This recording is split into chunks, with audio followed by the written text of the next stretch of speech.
الحمد لله رب العالمين والصلاة والسلام على سيد المرسلين أما بعد فأعوذ بالله من الشيطان الرجيم بسم الله الرحمن الرحیم۔ فرمان مصطفیٰ صلی اللہ علیہ وآلہ وسلم جس نے مجھ پر 10 مرتبہ درود پاک پڑھا، اللہ تبارک و تعالی اس پر 100 رحمتیں نازل فرماتا ہے۔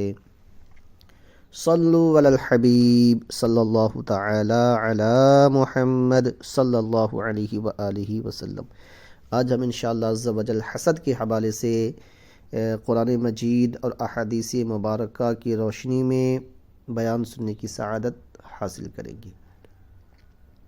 اللہ تبارک و تعالی قرآن مجید میں ارشاد فرماتا ہے، اعوذ باللہ من الشیطان الرجیم، بئس ما اشتروا به انفسهم ان يكفروا بما انزل الله بغيا ان ينزل الله من فضله على من يشاء من عباده فباءوا بغضب على غضب وللكافرين عذاب مهين۔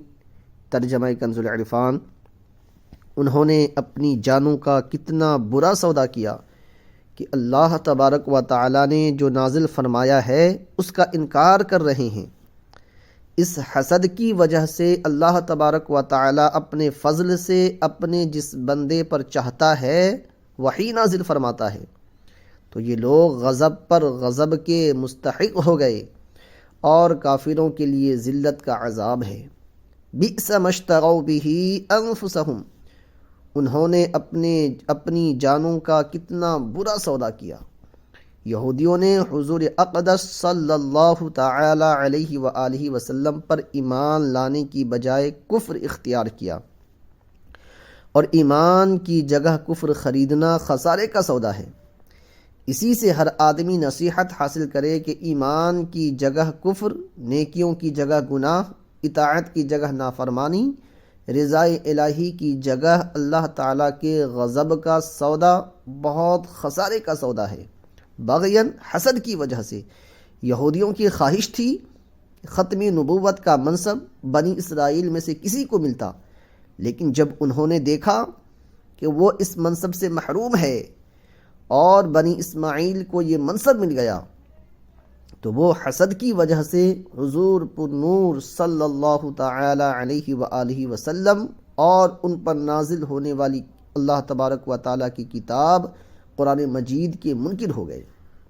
اس سے معلوم ہوا کہ منصب و مرتبے کی طلب انسان کے دل میں حسد پیدا ہونے کا ایک سبب ہے، اور یہ بھی معلوم ہوا کہ حسد ایسا خبیث مرض ہے جو انسان کو کفر تک بھی لے جا سکتا ہے۔ میں آپ کو حسد کی تعریف پیش کرتا ہوں۔ حسد کی تعریف یہ ہے کہ کسی مسلمان بھائی کو ملنے والی نعمت چھن جانے کی آرزو کی جائے، اور ایسی آرزو کی برائی محتاج بیان نہیں۔ سنن نسائی کی حدیث پاک ہے، حضرت ابو ہریرہ رضی اللہ تعالی عنہ سے روایت ہے، حضور اقدس صلی اللہ تعالی علیہ وسلم نے ارشاد فرمایا، آدمی کے دل میں ایمان اور حسد جمع نہیں ہوتے۔ جامع صغیر کی حدیث پاک ہے، حضرت معاویہ بن حیدہ رضی اللہ تعالی عنہ سے روایت ہے، حضور انور صلی اللہ تعالی علیہ وآلہ وسلم نے ارشاد فرمایا، حسد ایمان کو اس طرح تباہ کر دیتا ہے جیسے صبر یعنی ایک درخت کا انتہائی کڑوا نچوڑ شہد کو تباہ کر دیتا ہے۔ میرے پیارے میٹھے اسلامی بھائیو، یاد رہے کہ حسد حرام ہے، اور اس باطنی مرض کے بارے میں علم کا حاصل کرنا فرض ہے۔ اس سے متعلق مزید تفصیل جاننے کے لیے امام غزالی رحمۃ اللہ تعالی علیہ کی مشہور و معروف کتاب احیاء العلوم کی 3 جلد میں موجود حسد سے متعلق بیان مطالعہ فرمائیں۔ اللہ تبارک و تعالیٰ فرماتا ہے، فَبَاءُوا بِغَضَبٍ عَلَى غَضَبٍ، تو یہ لوگ غضب پر غضب کے مستحق ہو گئے۔ حضرت عبداللہ بن عباس رضی اللہ تعالی عنہما فرماتے ہیں، یہودی تو رات کو ضائع کرنے اور اس کے احکامات کو تبدیل کرنے کی وجہ سے پہلے غضب کے مستحق ہوئے، اور حضور پر نور صلی اللہ علیہ وسلم کے ساتھ کفر کرنے کی وجہ سے دوسرے غضب کے حقدار ٹھہرے۔ بعض مفسرین نے فرمایا کہ حضرت عیسیٰ علیہ السلام اور انجیل کا انکار کرنے کی وجہ سے، بعض مفسرین نے فرمایا کہ حضرت عیسیٰ علیہ السلام اور انجیل کا انکار کرنے کی وجہ سے یہودی پہلے غضب کے مستحق ہوئے اور نبی کریم صلی اللہ علیہ وسلم اور قرآن مجید کا انکار کر کے دوسرے غضب کے مستحق ہوئے۔